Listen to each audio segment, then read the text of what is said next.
All right, hello everybody. And by the way, thank you for the very nice introduction. So today's topic is bridging between worlds, oracles in the metaverse. And I think on any given day, if we're to look at news and social media, there are some places that almost, no pun intended, throw a very fungible meaning of what the metaverse is and even what metaverse oracles are. So kind of as a primer and as a preamble, I'd like to throw the question to our very excellent guests here. How would you all define the metaverse? And then even further, metaverse oracles? And the question's for anybody. So in my opinion, I feel like we have the metaverse long time ago. Every game is a metaverse in itself, right? Like I remember I played Steam a while ago. It feels a bit like the in the intersection between gaming, social, and metaverse now it's just broader.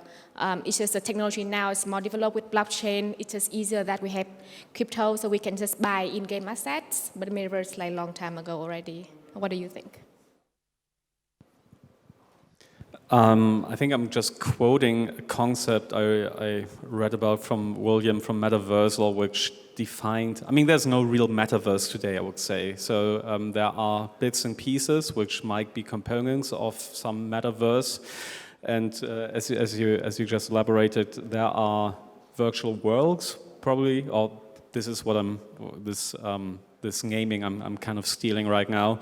So closed worlds which are not connected and probably don't rely on a Web3 stack, probably will have something more decentralized on some common technology. And all this combined can become potentially a metaverse. So currently I guess, majority of people think Decentraland is the metaverse, but it's probably just a virtual world which can be part of a broader metaverse at some point in time. Yeah, I think one thing that you want to separate, like the metaverse we want to talk about from some of its usages is like, well, I'm not sure I would say that Facebook's VR is a metaverse or that's necessarily what we want for a metaverse to be, because with Web 2, is it run by a big company? Is it just a world you step into, like a Ready Player One sort of situation? So I think an important factor for me to consider to be a relevant metaverse is, does it have physics in some sense? We know that the major blockchains are gonna their basic physics are going to remain the same. It's not like a few devs deciding to make a change and then all of a sudden your avatar's gone or your money's gone or something. So I think I agree with what you both say, but I think that's an important piece. It's can you trust it long term? Because otherwise it's not a universe, it's just a simulacra. I'm curious if any of you have any ideas as to why this concept of a metaverse has punched into the zeitgeist now. Crypto's been around for a minute, VR's been around for longer, the internet has been around for, 25 years, and Facebook changes its name to Meta, and then everyone's talking about a metaverse. I don't know, my intuition is that, it starts to feel a little more real when there's, when there's more risk. Like VR is kind of fake. VR plus real value gets a little less fake and gets a little more scary, maybe. I don't know. I haven't seen any substantive conversations regarding metaverse that have anything to do with VR, but I suppose the idea of real value at risk as expressed on the internet in different locations makes the internet a little more real, I guess. So I guess, I don't know, that would be my version of the metaverse. Got it, and these were all excellent points raised, and Connor, especially about the cultural zeitgeist, that is an excellent point indeed. VR has been around for a decent amount of time. Crypto has had a pretty decent, you could say, origin for the past 10, 11 plus years. So yeah, those are some things to ponder. And going off of that, we're going to more or less go narrower and broader here. What will the role of oracles play in the metaverse, especially as to, let's say, expansion and transformation of different facets of life and different facets of industry? I mean, as we're still struggling to define the metaverse, the role of the Oracle in the not-so-defined metaverse is, I guess, still hard to define. But what oracles, at least partially already today, do is provide information where the information is absent. And it creates a level of interoperability in a very specific area. So this is for sure one, I guess, the most obvious case that oracles can potentially provide information through a metaverse or different metaverses or virtual worlds connected together, which don't rely on the exactly same primitives, and there's no defined interconnectivity between these. So an oracle can become a bridge, especially if we won't have a metaverse standard, something like, I don't know, like EVM, for example. So is everybody building on the metaverse virtual machine standard where you define certain characteristics, and if this is not given, oracles can potentially become a bridge to facilitate and actually enable what a metaverse, I guess, shall do instead of just a closed virtual world. So portability, interoperability, freedom to leave and join, take your reputation or the assets you have and make them accessible wherever you go. So this is one way. The most obvious one, especially I guess we all hope that a metaverse will be built on a Web3 stack, is just very plain stuff like initially payments. So you're abstracting away the different tokens and assets, and an oracle can provide a value to those. I wonder if we can come up with something to make the conversation a little more concrete, like when I think about... It was as concrete as I think no disparagement to what you said, but when I keep thinking about Metaverse I or Metaverses, I don't know, maybe to just bring up an example, I keep thinking about value expressed in games. In-game assets, MMORPGs, people have little isolated economies in these games, and the entrance or exit of value into those microeconomies are controlled by the game makers, right? Blizzard or whoever. And whenever I think about, a metaverse, which is like, let's just say multiple instances of the EVM, right, with a bunch of arbitrary message passing bridges that connect all of them, and oracles are the primary issuance mechanism for price data that can be passed between instances of the EVM. Okay, you have a bunch of MMORPGs, and all of a sudden value can't be controlled in this isolated area, and people can corner the market in World of Warcraft and make their living off of it, maybe by exiting the value somewhere. That also implies that value has to enter in a sort of permissionless way. And I'm not really convinced, like that sounds pretty groovy. I'm not really convinced that the negative externalities of that wouldn't outweigh the aforementioned grooviness. Would a market crash on World of Warcraft put people out of their homes and mortgages in America or in Europe, something like that? I don't know.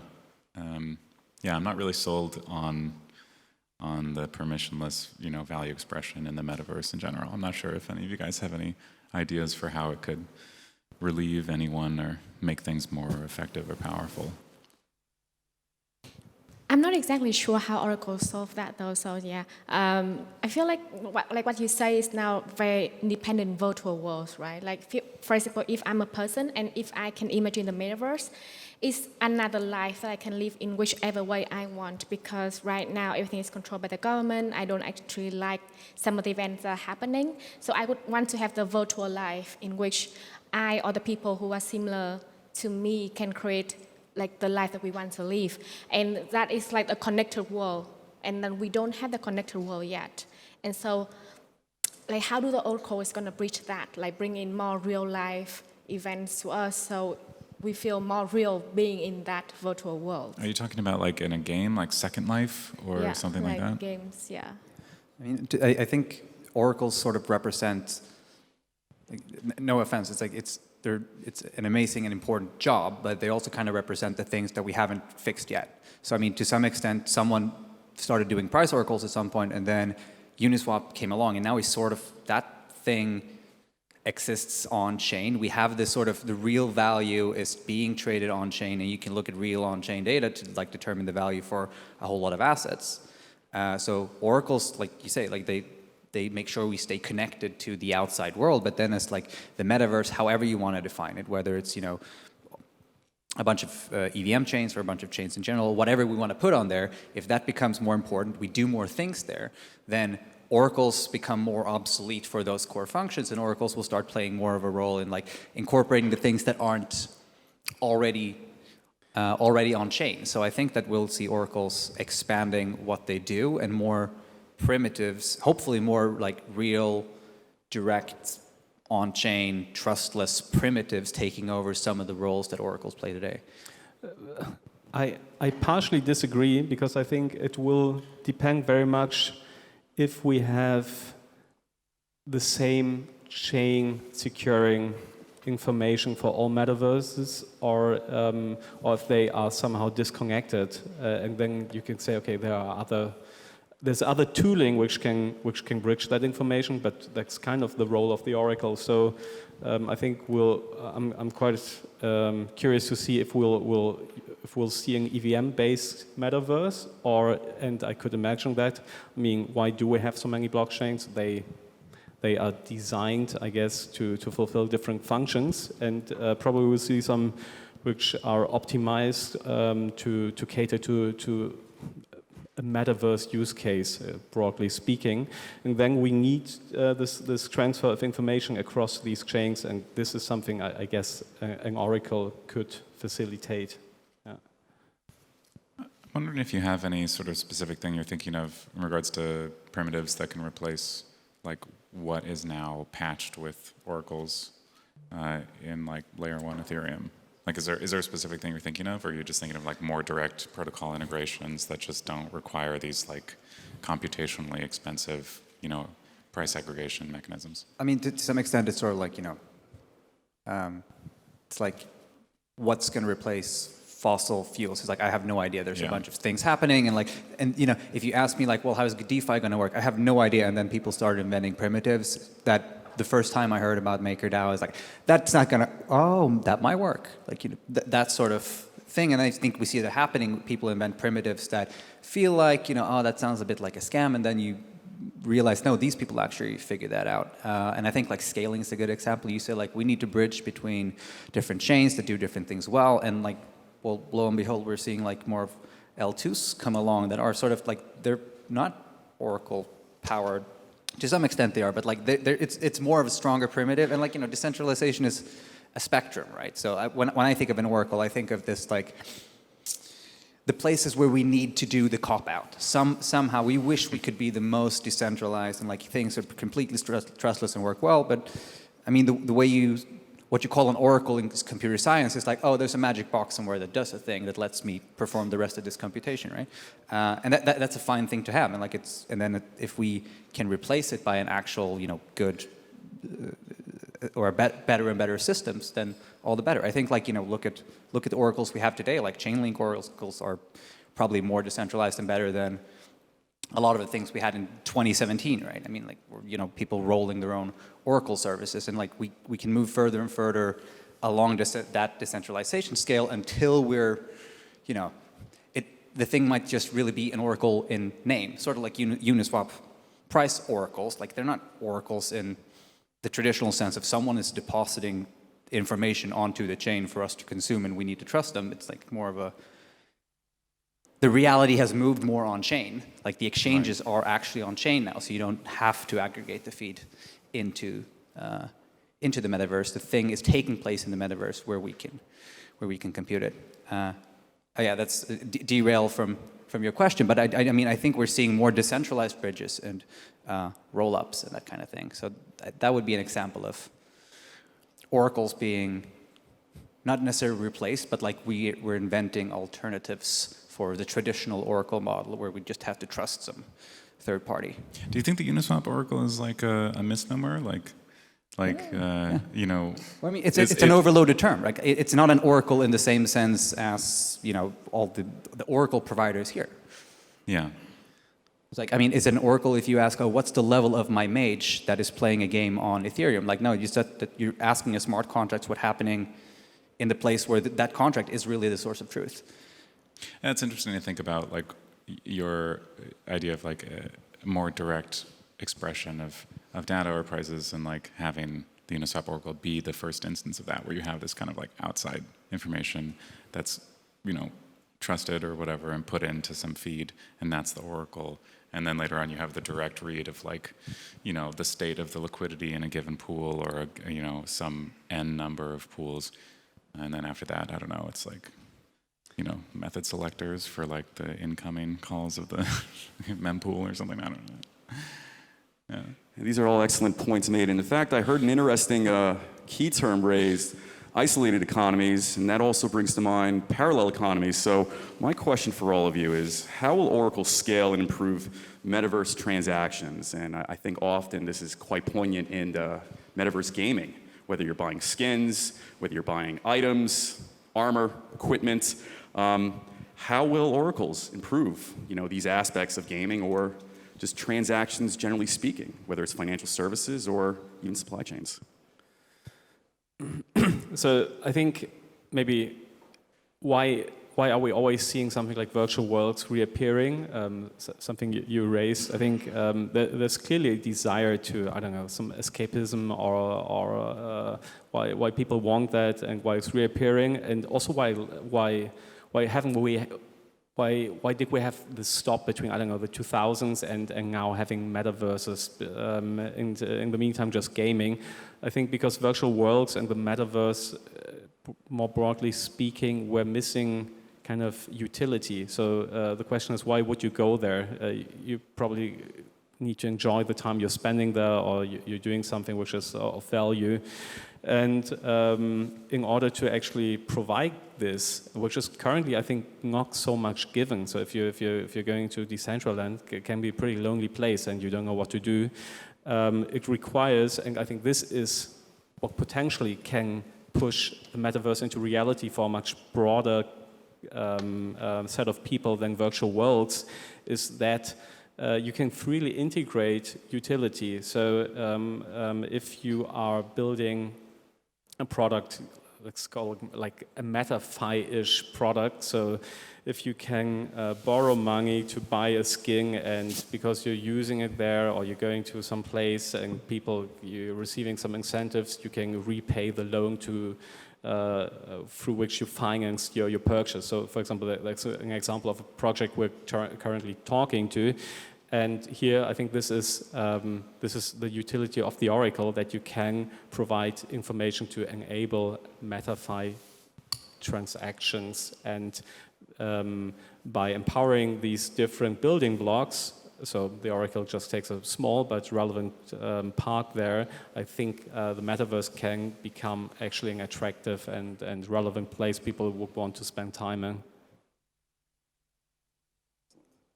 I think for me it's interesting because there are Decentraland, Sandbox, Roblox, there's so many different kind of virtual worlds. And if I take time to build my virtual identity in one of the worlds, and I actually pay money to buy the outfits, you know, spend time and do all of those things, and it's hard for me to take that identity to then another virtual world. So maybe Oracle is effective in a way that it bridges that. So I'm just imagining a future where I can take one identity to another one, so I don't have to take so much of my time to build that identity again. I think the original question was that how are they going to improve transactions in metaverses? Metaverse. Right. I would probably put it in an opposing viewpoint. I don't think they will. I think it'll be a catastrophe. Why so?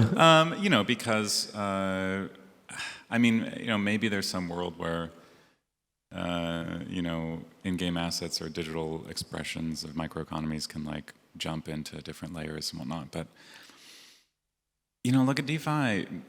World of Warcraft is going to get pillaged. People are going to like print money and in like tiny expressions of value, and virtual economies are going to get wrecked.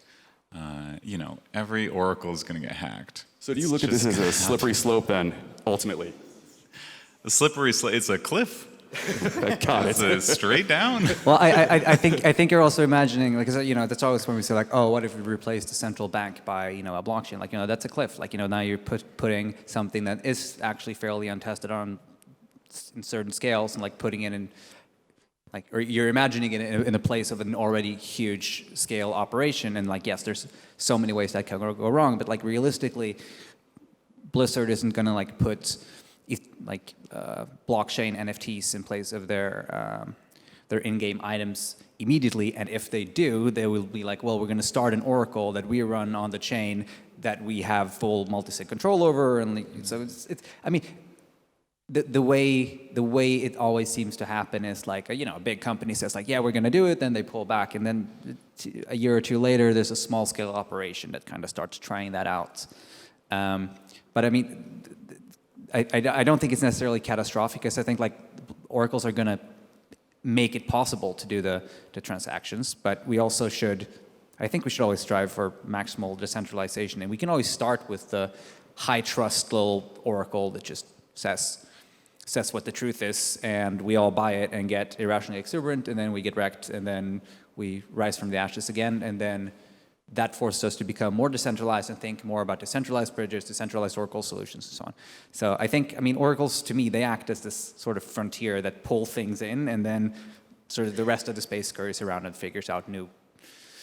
I might sound like, the techno-optimist who's like, well, we're going to invent perfect fusion solar power and go to the stars in 10 years, just give enough money to the scientists. But I think to some extent, I don't think that innovation has a specific direction. You can't say, oh, we're going to solve the metaverse question and solve oracles and trustfulness there. I think what happens with new primitives is usually that someone comes up with a cool thing that doesn't solve any of the existing problems, but it makes something new possible that people gradually get excited about, and then we create new aspects of the metaverse. I'm generally skeptical of the idea of like just pulling in what we already have into the metaverse, because Yearn isn't exactly like a fund, and Uniswap isn't exactly like a decentralized or like a centralized exchange and so on. Like they are slightly different, and the words we use might be similar, but if you look at like the actual inner workings, we aren't exactly traditional finance or traditional contracts. It's just a naming convention, and the metaverse that is actually built on crypto is not going to look exactly like just Second Life or World of Warcraft with NFTs on top. You're suggesting this kind of intermediary stage of permissioned oracles, which exists for a few years while the dust settles. Yeah, and not as a like a strategy that like let's do that, not as like a business strategy, because this is like this is a space of people. It's not a business that we can operate and say like, oh, now what we're going to do is we're going to create a bunch of oracles and have them there, and then we're going to replace them eventually. That's just sort of what happens, because the first movers are usually going to be the ones who say, oh, yeah, we're cool and decentralized, and you own all your things perfectly, but, oh, by the way, we have this little thing. But, the oracle, you can trust the oracle. The oracle's fine.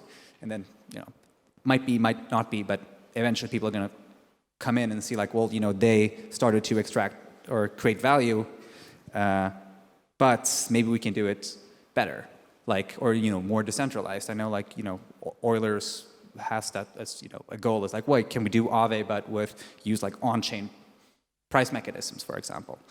I just see that as the general trajectory always, and it's really hard to decide where it goes, but it just feels like that's the propellant. Well, this is certainly a lot to think about, and very interesting, great points raised.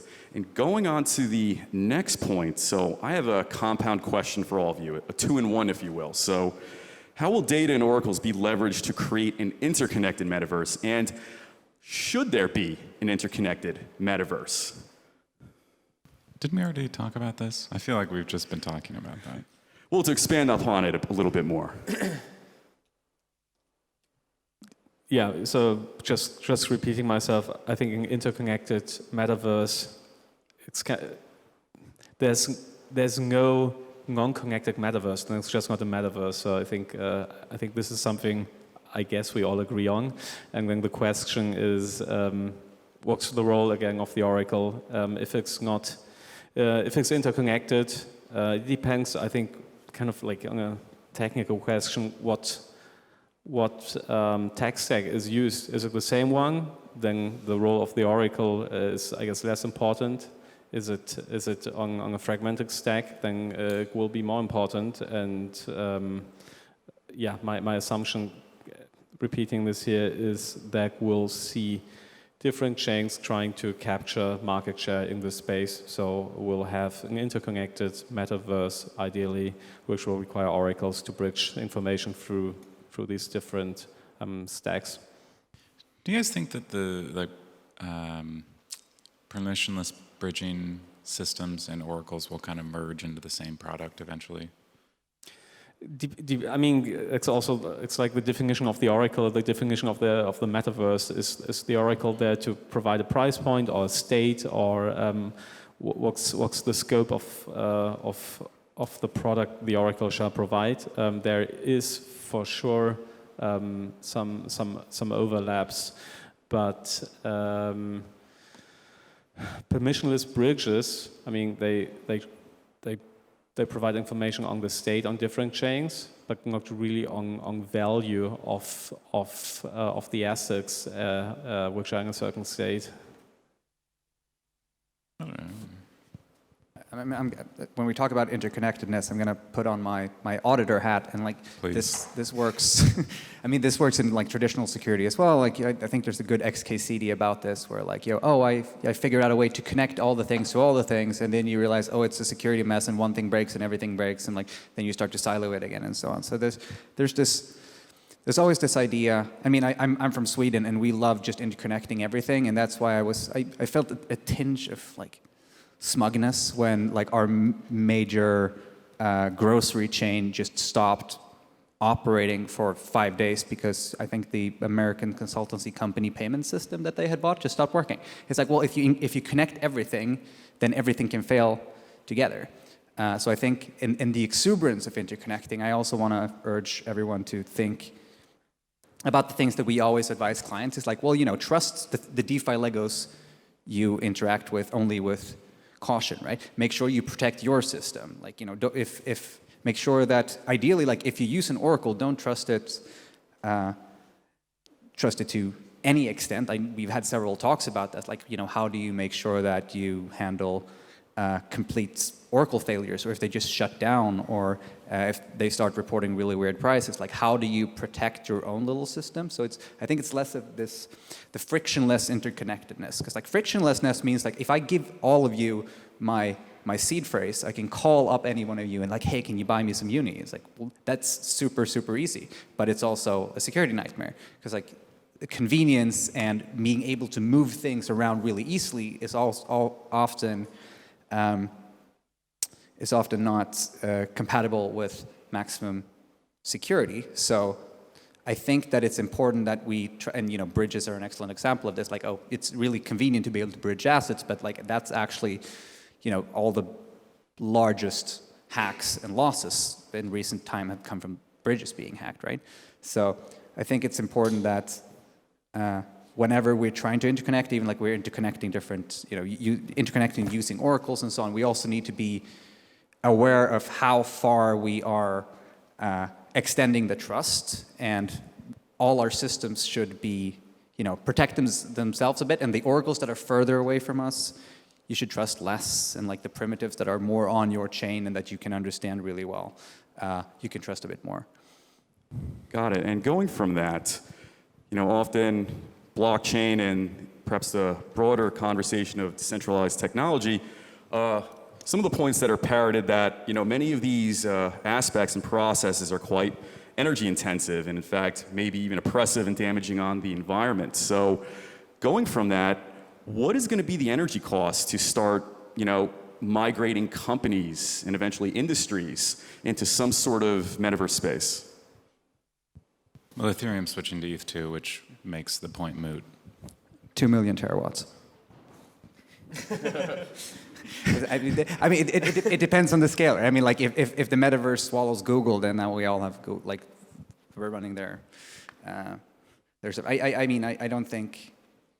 I do think energy intensity is coming up a bit more in like the conversation in tech now in general. But like if you look at the things, well, I mean, if you don't look specifically at blockchain, but if you look at tech in general, like the things that are being displaced and like the value that's being produced by tech is usually pretty. Like the energy to value production is usually, the ratio is usually pretty good. And I mean, I'm not too worried about oracles. Just if everyone run one oracle and then the energy intensity goes down. I'm a little more worried about the energy consumption in the universe or our verse, the real world, than the metaverse at the moment. But do you think like the metaverse is going to swallow? Like, I mean, blockchains and like proof of work maybe. But what do you think about like the oracles? I mean, I've never seen that as an energy. No, I mean, well, it's like a tiny bit. It's like a call on the EVM. I mean, that's what we're talking about right now. And like, seems like the whole industry is trending towards proof of stake. We'll hope that works. I personally hope that works. I don't know. I'm not a huge fan of proof of work, and that's the thing that is what people are talking about when they're talking about chains consuming a lot of energy. I'm also quite optimistic because now we are willing to pay for a transaction, which is somehow linked with proof of work to energy costs. But this is usually like, I don't know, a DeFi transaction, so there's some monetary value attached to it. So if you will use some consensus mechanism to enable the metaverse in a pretty, I don't know, abstract way, probably the value by walking through something and clicking on something you won't be able to offset the cost for that transaction and the energy, like you would be willing to pay for a Uniswap trade of, I don't know, for some token because you're expecting some financial gain. So I think just by the cost, the low willingness to pay for using the metaverse, I think this will be highly linked to the energy consumption and the infrastructure we'll be using. But at the same time, I don't think all companies are going to go on the metaverse. I mean, it's going to always be like something extra to our lives, but it's not like we're going to function only in the metaverse and not in the real world anymore, right? It's just going to be the same whether you use to play games anymore, so I don't think it's going to be very energy intensive.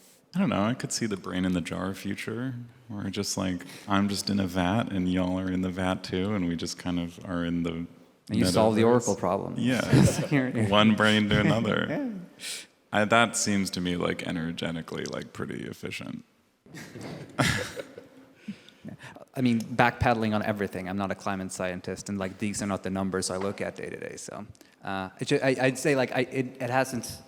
It's never struck me, but maybe someone in the questions can come up and give us some real numbers, because I have. What, energy consumption on Ethereum? No, but like the oracle portion of the metaverse. Well, it does. That's like saying quantifying the energy consumption of a single transaction. Yeah, Ethereum uses the same amount of energy regardless of how many transactions are in a block. Yeah, we looked at offsetting transactions we are broadcasting for clients, and the costs are fairly negligible.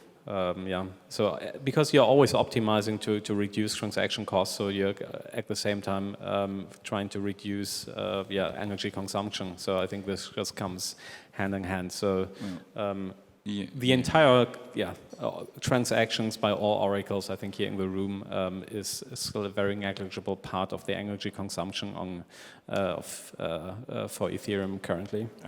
I feel like I should just clarify for those listening that like if there is an empty block in Ethereum, it uses the same amount of energy as a full block. There is no transactional expression of energy consumption. The energy is used to secure the network, has nothing to do with transactions on the network. So you cannot quantify, a call, for instance, an oracle call, and tie it to energy consumption. It's impossible or illogical. Excellent points made, and I'm sure you can all see we covered a lot of ground today pertaining to oracles, metaverse, feasibility, and considerations to keep in mind. So now we're going to enter our Q&A session. So as far as questions, what's on your mind, everybody? What do you want to ask? It has to be about metaverses.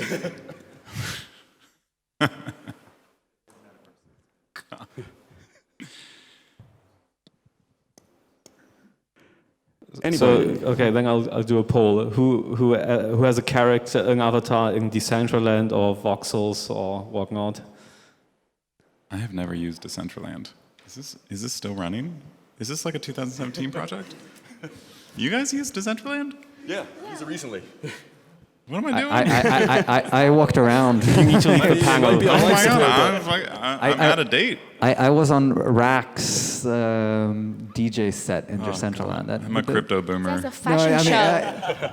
I'm also not much of a gamer, so I don't spend much time in virtual worlds. But talking about that, Decentralized recently has a fashion show. So actually, if you think about energy intensive that people use to fly to Paris to attend a fashion show, Metaverse fashion show is going to save so much more, right? Because everyone can just go online and see the models instead of flying around.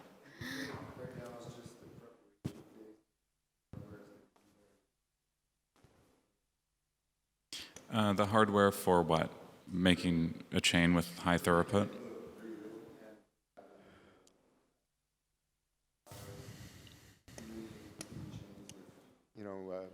Being able to have, like you said, EVM states, being in the Oracle and all this. So it's an essential phase, right? What we're living through right now, it's pretty hard, but... Yeah, I mean, maybe someone else can speak to this, but I know nothing about VR. But as far as, scaling Ethereum or EVM-like environments, it's, from what I understand, it has nothing to do with hardware capabilities, but rather, how to scale Ethereum. It's a whole thing that's been the topic of conversation this whole time for the last 8 years or whatever.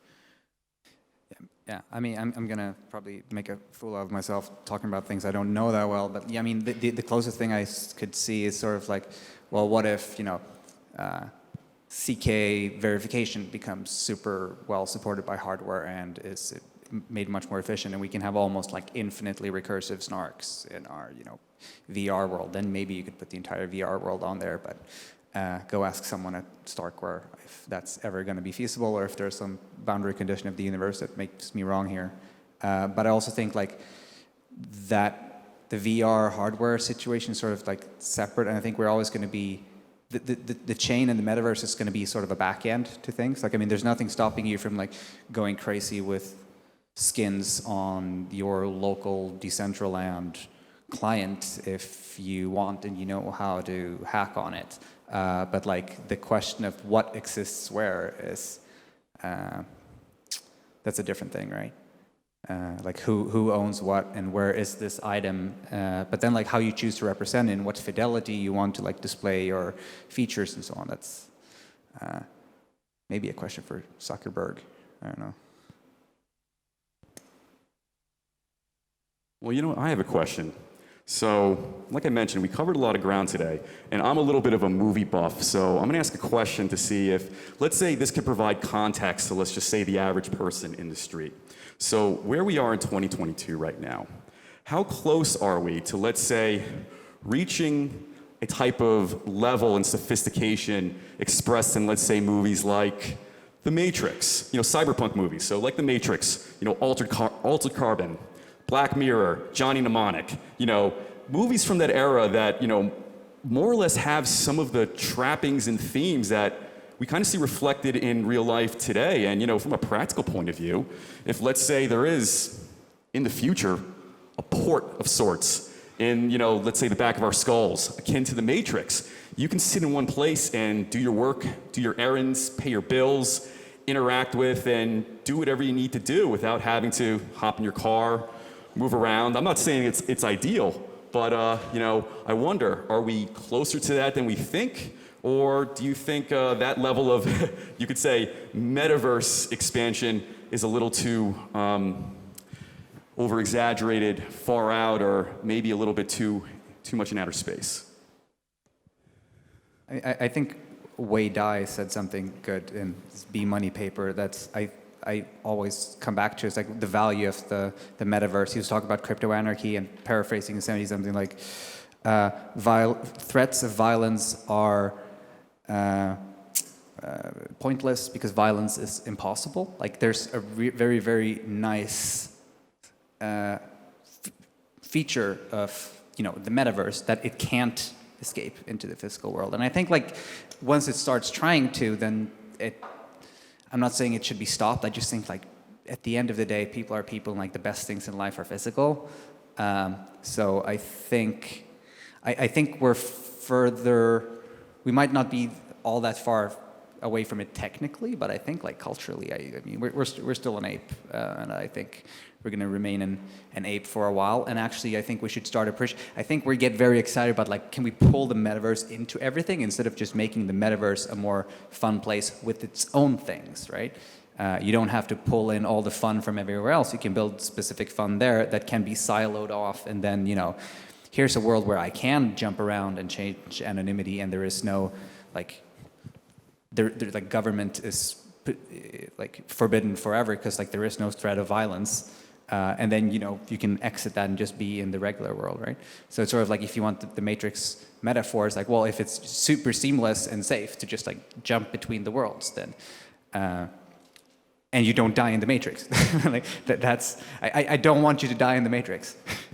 As long as you don't die in the Matrix, the Matrix can be as fun as you want, I think.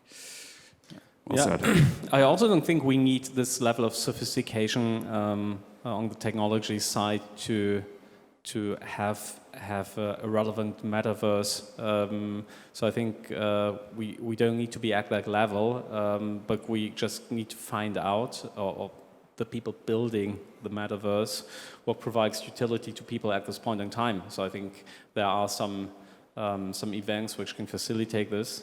Look at, I don't know, video conferences taking relevance globally, also for not very technical affine people. So I think the metaverse doesn't need to be like seamless as the reality, but there needs to be a reason why you want to spend time there. For games, it's because they I don't know, provide joy and you like to spend time in it. And if we don't figure this out, it doesn't matter on what technology stack this is built, how decentralized it is, or whatnot. And I think we're still somehow struggling with this, because the only time you can actually do something in the metaverse is if there's some sort of event or something happening. So we just need to provide a reason to go there, to have actual people there. So it's a bit of a chicken and egg, I guess. Very well said. I think also, I don't know, when I think about the metaverse or questions like that, I kind of think about this dynamic that I see with developing technology in general, where people sort of imbue it with this magical sentiment. You see it with quantum computing or with crypto a few years ago, and now with whatever the metaverse is, where it what it is fully unknown, basically. There's no boundaries to it, and so people can just project anything they want onto this blank canvas and just go full fantasy mode. And I feel like my intuition is that most sort of frontier tech is and will be infused with a tiny little bit about that. Like, you need to be a little crazy, a little twinkle in the eye to work really hard at this stuff. But I don't really think it's that helpful to think about stuff that's like full like fantasy mode. I feel like keeping it like, how do I help people from now until 5 years in the future is like probably a good place to be. I think for me it's gonna take, like, the technology is there already, it's developing really fast. It's gonna take 5 to 10 years because, like, personally, sometimes I really want to try out different identity, try to be like maybe a man, for example, maybe wearing a dress that can be on fire. So just to be able to have a complete different identity and just try out a different life in a virtual world is very exciting for me. So instead of wearing these big VR glasses, I think the technology can develop into something more light and easy for me to just put on, as in like normal glasses or just like the contact lens. So I think it can just take 10 years with the current development. Well, that's quite optimistic. I like that. I also think like we're seeing more and more of a cultural shift towards people being excited about technology being more like tools. I know like Urbit, for example, is based on the idea of like, well, it should be a tool in the sense of a hammer. Like a hammer is not going to tell you to like, hey, do you want to add something to your subscription, some in-building purchases? Like, but we have this, we should remember that like the metaverse and the gaming world is sort of based on, like old school games weren't based on that idea. Like they sent you, a disc or something, and then you can play it as much as you want. You can hack away on it. But like a lot of what's closing in on being the metaverse is has like a strange business model to it. And I think like in the spirit of what you're saying, like you should build things to help people. I think we're also seeing more and more people caring more and more about like the things like the metaverse I have or that I interact with should not be something that pulls me in and like ensnares me. It should be something that serves me in my life and something that helps me talk to my friends when I want to and isn't in the way when I don't want to. So I think that it's not going to be that invasive because I do think like people like I remember when I started school, people like being at Google would be the coolest thing ever. It was the coolest company in the world, and just a few years later, it's like, well, maybe they're like they took away the "don't be evil" phrase, and like maybe they're becoming more of a monolith. Because like there was this extreme optimism about like techno future, right? And then like eventually people get like, oh, it's ensnaring me in a way. How can I use it without letting it use me too much? And people are sort of ensnared by it right now, but they do want out. You see people saying like, oh, like don't touch my data, don't like leave me alone, like looking for outs. So I think a lot of people are looking for outs, and I hope the metaverse can. Well, I see an overarching... Offer some of that. Yes. Well, I see an overarching theme here, and it seems like whatever direction the metaverse goes in, it should be purposeful, defined, clarified, and also have a little bit of optimism mixed into that as well. So, Very quick. What do you guys think of Meta's perspective? Because I mean, the discussion if the Metaverse is coming or in science fiction or not, I mean, putting it aside, Facebook, aka Meta, is pretty much going all in on that, right? So you can ask a Meta executive, they're better than you in the next 5 or 10 years, because that's the runway that they have. In the next 5 to 10 years, they fully believe in this. So what I would be curious from your perspective on coming from a crypto angle, because Meta doesn't talk about crypto basically at all, right? Like at least officially. So how do you look at this? Like, if this bet that they're going all in actually works, and we have more and more immersive technology coming from this video game perspective almost, and we use more and more the metaverse that they're building, to what extent can we actually build this in a centralized way? And at what, like, do you think these metaverses that they envision, coming from their perspective, are actually possible in a fully centralized way? Or do you think at a certain size it is actually necessary to be sustainable to have decentralized components that's compatible with other networks? So how do you look at this, especially coming from this Oracle perspective? Because that's also what this discussion is about, right? The context of Metaverse and Oracle.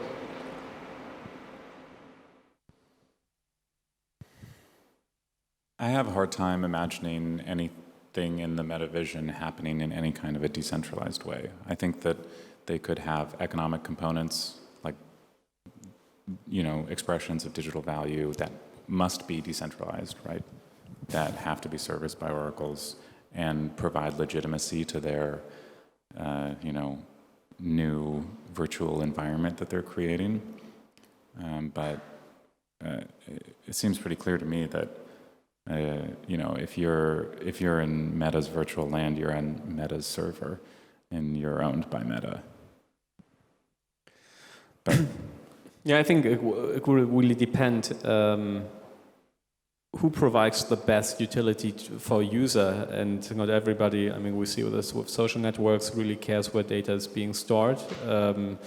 So there's at least, I guess, a minimum level of user experience, which a decentralized version of the metaverse, what we then actually call the metaverse, needs to adhere to attract people. If this is not being met, then there's, I think, a high risk of people ending up in a centralized virtual world and spend their time there.